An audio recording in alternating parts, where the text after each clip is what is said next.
18 মাসে 1 কোটি লোকের চাকরির ওয়াদা করেছি। 18 মাসে 1 কোটি লোকের চাকরি। বাংলাদেশের মানুষের যে উৎপাদনশীলতা, সৃজনশীলতা, অর্থনীতিকে নিয়ে সেটাকে ধ্বংস করে দেওয়া হয়েছে। ব্যাংকে টাকা নাই, শেয়ার বাজার ধ্বংস, দ্রব্যমূল্য নিয়ন্ত্রণের বাইরে,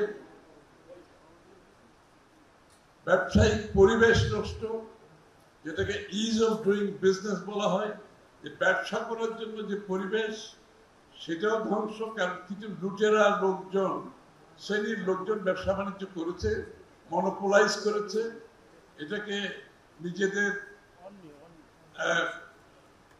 মধ্যে একটা শ্রেণীর মধ্যে, একটা গোষ্ঠীর মধ্যে নিয়ে গেছে। সুতরাং সার্বিকভাবে বাংলাদেশের অর্থনীতিতে ব্যবসায়ীদের যে ভূমিকা, সেই ভূমিকা যদি আমরা পালন করতে না পারি, ব্যবসায়ীরা যদি স্বাধীনভাবে ব্যবসা করতে না পারে, ব্যবসায়িক পরিবেশ যদি ঠিক না থাকে, বাংলাদেশের অর্থনৈতিক ম্যানেজমেন্ট যদি ঠিক না থাকে, বাংলাদেশের শেয়ার বাজার যদি ঠিক না থাকে, সার্বিকভাবে ব্যবসাতে, যেটা জিয়া রহমান সাহেব বলে গেছে যে অন্তর্ভুক্তিমূলক একটা দেশ উনি চেয়েছেন, দেশের সকল মানুষ অর্থনীতিতে যাতে অংশগ্রহণ করতে পারে। এবং আমরা কিন্তু এটা জিয়া রহমান সাহেব যেটা করেছেন, ফ্রি মার্কেট ইকোনমি, অর্থাৎ level playing field. Level playing field মানে বাংলাদেশের প্রত্যেকটা মানুষের ব্যবসাতে ঢোকার জন্য একটা পরিবেশ থাকতে হবে, এবং সেই পরিবেশ বাংলাদেশে নষ্ট করে দেওয়া হয়েছে। সেই ব্যবসার পরিবেশটা একটা গোষ্ঠীর হাতে চলে গেছে। তা আমরা চাই বাংলাদেশে একটি সার্বজনীন ব্যবসার পরিবেশ তৈরি হোক।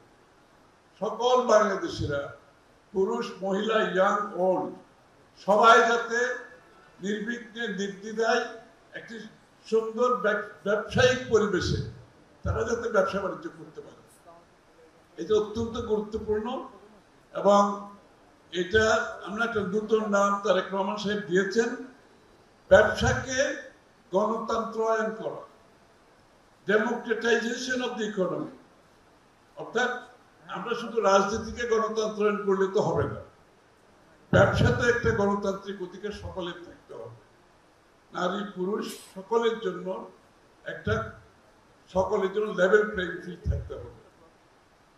এবং এই জন্য আগামী দিনের বাংলাদেশ কি হবে, অর্থনৈতিকভাবে বাংলাদেশ কোথায় যাবে, আমাদের লক্ষ্যমাত্রা কি হবে, আমরা বাংলাদেশের যে অর্থনীতি ধ্বংস হয়ে গেছে এটাকে আবার পুনরুদ্ধারের জন্য আগামী দিনে যারা সরকারে আসবে তাদের নীতিমালা কি হবে, তাদের ভূমিকা কি হবে, এই ব্যবসার পরিবেশ ফিরিয়ে আনার জন্য, সকলের কাছে ফ্রেন্ডলি, বিজনেস ফ্রেন্ডলি একটা দেশ করার জন্য, এবং বিদেশি বিনিয়োগ আনার জন্য যে পরিবেশ দরকার, যে পরিবর্তন দরকার, যে সিদ্ধান্তগুলো নেওয়া দরকার, সেটা আমরা কিভাবে নিতে পারি।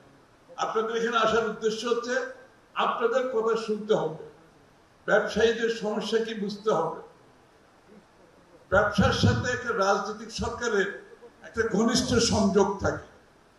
আমি যখন মন্ত্রী ছিলাম, মূলত আমার দুয়ার সকল ব্যবসায়ীর জন্য খোলা ছিল। আপনারা যারা অনেকে ডিল করেছেন আপনারা জানেন যে মন্ত্রণালয় হচ্ছে দেশকে সেবা করার জন্য, মন্ত্রণালয় দেশের মানুষকে নির্দেশ দেওয়ার জন্য নয়, ফ্যাসিলিটেট করা, দেশের পরিবেশ, ব্যবসায়ীদের অবস্থান জেনে শুনে বুঝে নীতিমালা করার সিদ্ধান্ত দেওয়া, যাতে করে সকলের ব্যবসার জন্য, সকলের জন্য ব্যবসার পরিবেশ একটা সুস্থ পরিবেশ থাকে। এই জন্য আমরা সিদ্ধান্ত নিয়েছি আগামী দিনে বড় ধরনের নীতিমালায় পরিবর্তন আনতে হবে। বিজনেস ফ্রেন্ডলি যদি দেশ হয় তাহলে আপনাকে সরকারের নীতিমালায় বড় ধরনের, আমি পরিবর্তনের কথা বলছি না, আমি কিন্তু বড় ধরনের পরিবর্তনের কথা বলছি। বাংলাদেশের ট্রান্সফরমেশনাল চেঞ্জ আনতে হবে, বাংলাদেশের সিরিয়াস ডিরেগুলেশন করতে হবে। বাংলাদেশ কিন্তু একটা ওভার রেগুলেটেড কান্ট্রি, এত রেগুলেশন, কেউ কাজ করতে পারছে না এখানে। প্রতিটি জায়গায় বাধা, ব্যুরোক্রেটিক বাধা, নাইলে ব্যাংকের টাকা নেই, নাইলে আপনার সরকারি নীতিমালার বাধা, অথবা ব্যবসার পরিবেশের বাধা। সুতরাং আগামী দিনের বাংলাদেশে আমরা যে পরিবর্তনের কথা বলছি, আমূল পরিবর্তন, ছোটখাটো কোনো পরিবর্তন, আমূল পরিবর্তন। এবং এই পরিবর্তনের মাধ্যমে আমরা দেশকে এগিয়ে নিয়ে যেতে হলে ব্যবসায়ীরা যদি কাজ করতে না পারে, অর্থনীতি যদি ফাংশন না করে, ইন্ডাস্ট্রি যদি কাজ করতে না পারে, তাহলে তো কেউ পাবে না। শ্রমিকেরও কোনো অবস্থান থাকবে না, আপনার রপ্তানিরও কোনো অবস্থান থাকবে না। মার্কেটে যে চাহিদা, সেই চাহিদা মিটার জন্য কেউ থাকবে না। এটা ব্যবসায়ীরা একমাত্র যারা এটা মিটাতে পারে। বিএনপির পলিসি হচ্ছে private sector led growth, Zia Rahman সাহেব বলে গেছে। অর্থাৎ আমাদের ব্যবসায়ীদের মাধ্যমে গ্রোথ কিন্তু কোনোদিন সরকার আনে না। এই যে আমরা যে প্রবৃদ্ধির বড় বড় গল্প করি, আমরা প্রবৃদ্ধি আনতে হলে ব্যবসায়ীদের সরাসরি ভূমিকা থাকতে হবে, অংশগ্রহণমূলক ভূমিকা থাকতে হবে। আর দেশের সাধারণ মানুষের এই অর্থনীতিতে অংশগ্রহণ করার জন্য দেশের সাধারণ মানুষকে আপনাকে সম্পৃক্ত করতে হবে। শ্রমিক, কৃষক, ব্যবসায়ী প্রত্যেকের সমানভাবে অংশীদার হতে হবে বাংলাদেশের আগামী দিনের উন্নয়নের পথে।